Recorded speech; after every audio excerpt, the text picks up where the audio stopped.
Good morning. How are you? It's been great, hasn't it? I've been blown away by the whole thing. In fact, I'm leaving.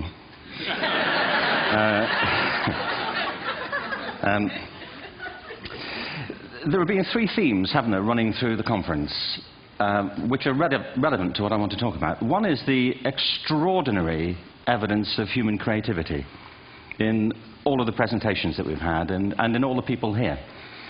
Just the variety of it and the range of it. The second is that it's put us in a place where we have no idea what's going to happen in terms of the future. No idea how this may play out. I have an interest in education. Actually, what I find is everybody has an interest in education. Don't you? I find this very interesting. If you're at a dinner party and you say you work in education, actually, you're not often at dinner parties, frankly, if you work in education. You're not asked, you know, and you're never asked back, curiously. That's I think it strikes me. But if you are, and you say to somebody, they say, what do you do? And you say, you work in education, you can see the blood run from their face. They think, oh my God, you know, why me? It's my one night out all week. But if you ask people about their education, they pin you to the wall. Because it's one of those things that goes deep with people. Am I right? Like religion and money and other things. So I have a big interest in education, and I think we all do. We have a huge vested interest in it, partly because it's education that's meant to take us into this future that we can't grasp. If you think of it, children starting school this year will be retiring in 2065. Nobody has a clue, despite all the expertise that's been on parade for the past 4 days, what the world will look like in 5 years' time. And yet we're meant to be educating them for it. So the unpredictability, I think, is extraordinary. And the third part of this is that we've all agreed, nonetheless, on the really extraordinary capacities that children have, their capacities for innovation. I mean, Serena last night was a marvel, wasn't she? Just seeing what she could do. And she's exceptional, but I think she's not, so to speak, exceptional in the whole of childhood. What you have there is a person of extraordinary dedication who found a talent. And my contention is all kids have tremendous talents, and we squander them pretty ruthlessly. So I want to talk about education, and I want to talk about creativity. My contention is that creativity now is as important in education as literacy, and we should treat it with the same status. Thank you.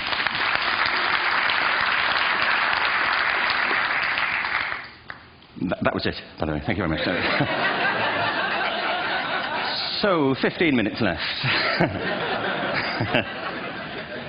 Well, I was born... No, I had a great story recently, I love telling it, of a little girl who was in a drawing lesson. She was 6, and she was at the back drawing, and the teacher said this little girl hardly ever paid attention. And in this drawing lesson, she did. And the teacher was fascinated. She went over to her and she said, what are you drawing? And the girl said, I'm drawing a picture of God. And the teacher said, but nobody knows what God looks like. And the girl said, they will in a minute.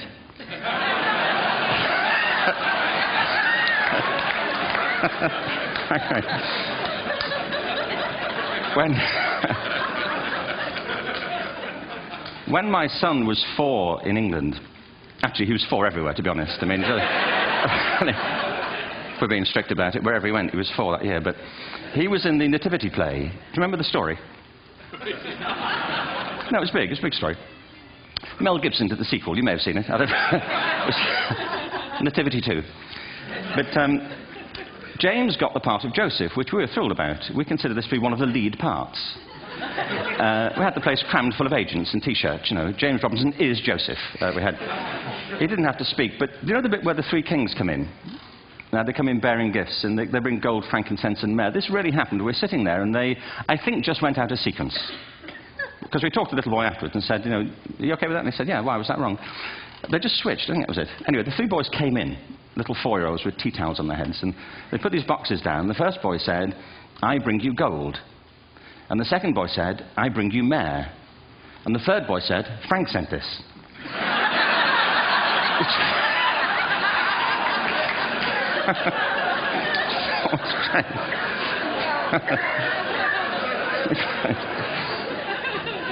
What these things have in common is that kids will take a chance. You know, if they don't know, they'll have a go. Am I right? They're not frightened of being wrong. Now, I don't mean to say that being wrong is the same thing as being creative. What we do know is, if you're not prepared to be wrong, you'll never come up with anything original. If you're not prepared to be wrong. And by the time they get to be adults, most kids have lost that capacity. They have become frightened of being wrong. And we run our companies this, by the way. We stigmatize mistakes. And we're now running national education systems where mistakes are the worst thing you can make. And the result is that we are educating people out of their creative capacities. Picasso once said this. He said that all children are born artists. The problem is to remain an artist as we grow up. I believe this passionately, that we don't grow into creativity, we grow out of it. Or rather, we get educated out of it. So why is this? I lived in Stratford-on-Avon until about 5 years ago. In fact, we moved from Stratford to Los Angeles. So you can imagine what a seamless transition, this was from LA. Actually, we lived in a place called Snitterfield, just outside Stratford, which is where Shakespeare's father was born. Are you struck by a new thought? I was. You don't think of Shakespeare having a father, do you? Do you? Because you don't think of Shakespeare being a child, do you? Shakespeare being 7. I never thought of it. I mean, he was 7 at some point. He was in somebody's English class, wasn't he?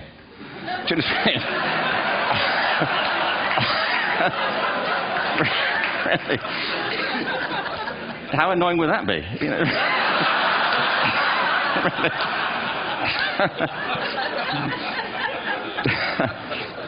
Must try harder.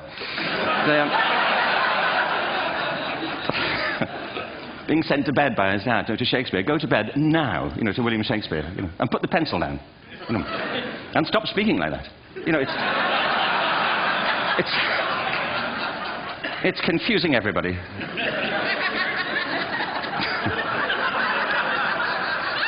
Anyway, we moved from Stratford to Los Angeles, and I just want to say a word about the transition. Actually, my son didn't want to come. I've got 2 kids. He's 21 now, and my daughter's 16. He didn't want to come to Los Angeles. He loved it, but he had a girlfriend in England. This was the love of his life, Sarah. He'd known her for a month. Mind you, they'd had their 4th anniversary, by then, because it's a long time when you're 16. Anyway, he was really upset on the plane. He said, "I'll never find another girl like Sarah." And we were rather pleased about that, frankly, because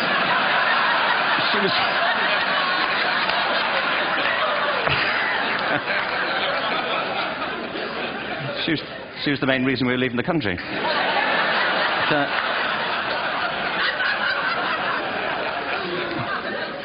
But something strikes you when you move to America and when you travel around the world. Every education system on Earth has the same hierarchy of subjects. Everyone, doesn't matter where you go. You think it would be otherwise, but it isn't. At the top are mathematics and languages, then the humanities, and at the bottom are the arts, everywhere on Earth. And in pretty much every system, too, there's a hierarchy within the arts. Art and music are normally given a higher status in schools than drama and dance. There isn't an education system on the planet that teaches dance every day to children the way we teach them mathematics. Why? Why not? I think this is rather important. I think maths is very important, but so is dance. Children dance all the time if they're allowed to. We all do. We all have bodies, don't we? Did I miss a meeting? I mean, I think... Truthfully, what happens is, as children grow up, we start to educate them progressively from the waist up. And then we focus on their heads, and slightly to one side. If you were to visit education as an alien and say, what's it for, public education, I think you'd have to conclude, if you look at the output, who really succeeds by this? Who does everything they should? Who gets all the brownie points? Who are the winners? I think you'd have to conclude the whole purpose of public education throughout the world is to produce university professors. Isn't it?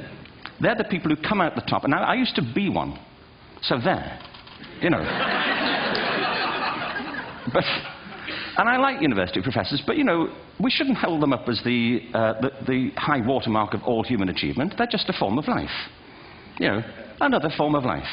But they're rather curious, and I say this out of affection for them. There's something curious about professors. In my experience, not all of them, but typically, they live in their heads.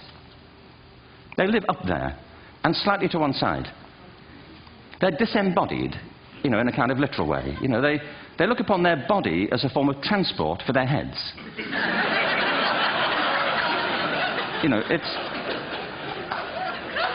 Don't they? It's a way of getting their head to meetings.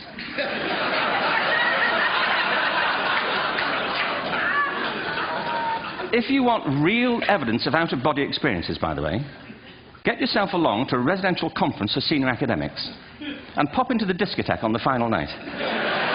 And there you will see it. Grown men and women writhing uncontrollably off the beat. Waiting till it ends so they can go home and write a paper about it. Now, our education system is predicated on the idea of academic ability. And there's a reason. The whole system was invented around the world. There were no public systems of education really before the 19th century.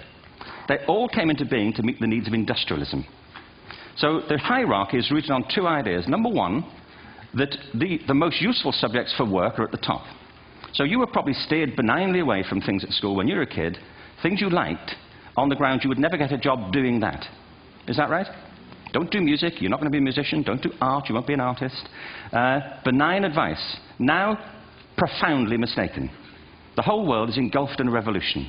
And the second is academic ability, which has really come to dominate our view of intelligence because the universities designed the system in their image. If you think of it, the whole system of public education around the world is a protracted process of university entrance. And the consequence is that many highly talented, brilliant, creative people think they're not, because the thing they were good at school wasn't valued or was actually stigmatized. And I think we can't afford to go on that way. In the next 30 years, according to UNESCO, more people worldwide will be graduating through education than since the beginning of history. More people. And it's the combination of all the things we've talked about, technology and its transformational effect on work, and demography and the huge explosion in population. Suddenly, degrees aren't worth anything. Isn't that true? When I was a student, if you had a degree, you had a job. If you didn't have a job, it's because you didn't want one. And I didn't want one, frankly. So, but now, kids with degrees are often heading home to carry on playing video games. Because you need an MA, where the previous job required a BA, and now you need a PhD for the other. It's a process of academic inflation, and it indicates the whole structure of education is shifting beneath our feet. We need to radically rethink our view of intelligence. We know three things about intelligence. One, it's diverse. We think about the world in all the ways that we experience it. We think visually, we think in sound, we think kinesthetically, we think in abstract terms, we think in movement. Secondly, intelligence is dynamic. If you look at the interactions of a human brain, as we heard yesterday from a number of presentations, intelligence is wonderfully interactive. The brain isn't divided into compartments. In fact, creativity, which I define as the process of having original ideas that have value, more often than not, comes about through the interaction of different disciplinary ways of seeing things. The brain is intensely... By the way, there's a shaft of nerves that joins the two halves of the brain called the corpus callosum. It's thicker in women. Following on from Helen yesterday, I think this is probably why women are better at multitasking. Because you are. Aren't you? There's a raft of research, but I know it from my personal life. If my wife is cooking a meal at home, which is not often, thankfully, but, if she's doing... No, she's good at some things. But if she's cooking, she's dealing with people on the phone, she's talking to the kids, she's painting the ceiling, she's doing open heart surgery over here. If I'm cooking, the door is shut, the kids are out, the phone's on the hook. If she comes in, I get annoyed. I say, Terry, please, I'm trying to fry an egg in here. Really.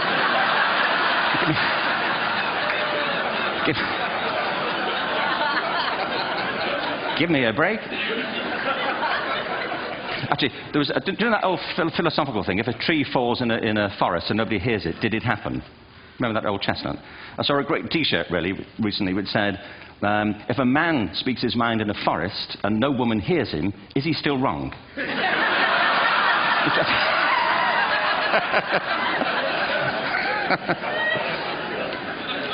And the third thing about intelligence is it's distinct. I'm doing a new book at the moment called Epiphany, which is based on a series of interviews with people about how they discovered their talent. I'm fascinated by how people got to be there. It's really prompted by a conversation I had with a wonderful woman who most people have never heard of. She's called Gillian Lynn. Have you heard of her? Some have. She's a choreographer, and everybody knows her work. She did Cats. and Phantom of the Opera. She's wonderful. I used to be on the board of the Royal Ballet in England, as you can see. And anyway, Jill and I had lunch one day. I said, how'd you get to be a dancer? And she said it was interesting. When she was at school, she was really hopeless. And the school in the 30s wrote to her parents and said, we think Gillian has a learning disorder. She couldn't concentrate. She was fidgeting. I think now they'd say she had ADHD. Wouldn't you? But this was the 1930s, and ADHD hadn't been invented, at this point. So it wasn't an available condition. People weren't aware they could have that. Anyway, she went to see this specialist. So this oak-panelled room, and she was there with her mother, and she was led and sat on this chair at the end, and she sat on her hands for 20 minutes while this man talked to her mother about all the problems Gillian was having at school. And at the end of it, because she was disturbing people, their homework was always late and so on, little kid of 8, in the end, the doctor went and sat next to Gillian and said, Gillian, I've listened to all these things that your mother's told me. I need to speak to her privately. So he said, wait here, we'll be back, we won't be very long, and they went and left her. But as they went out the room, he turned on the radio that was sitting on his desk. And when they got out the room, he said to her mother, just stand and watch her. And the minute they left the room, she said she was on her feet, moving to the music. And they watched for a few minutes, and he turned to her mother, and he said, Mrs. Lynn, Gillian isn't sick, she's a dancer. Take her to a dance school. I said, what happened? Said she did. I can't tell you how wonderful it was. We walked in this room, and it was full of people like me. People who couldn't sit still. People who had to move to think. Who had to move to think. They did ballet, they did tap, they did jazz, they did modern, they did contemporary. She was eventually auditioned for the Royal Ballet School. She became a soloist. She had a wonderful career at the Royal Ballet. She eventually graduated from the Royal Ballet School, found her own company, the Gillian Dance Company, met Andrew Lloyd Webber. She's been responsible for some of the most successful musical theatre productions in history. She's given pleasure to millions, and she's a multi-millionaire. Somebody else might have put her on medication and told her to calm down. Now, I think...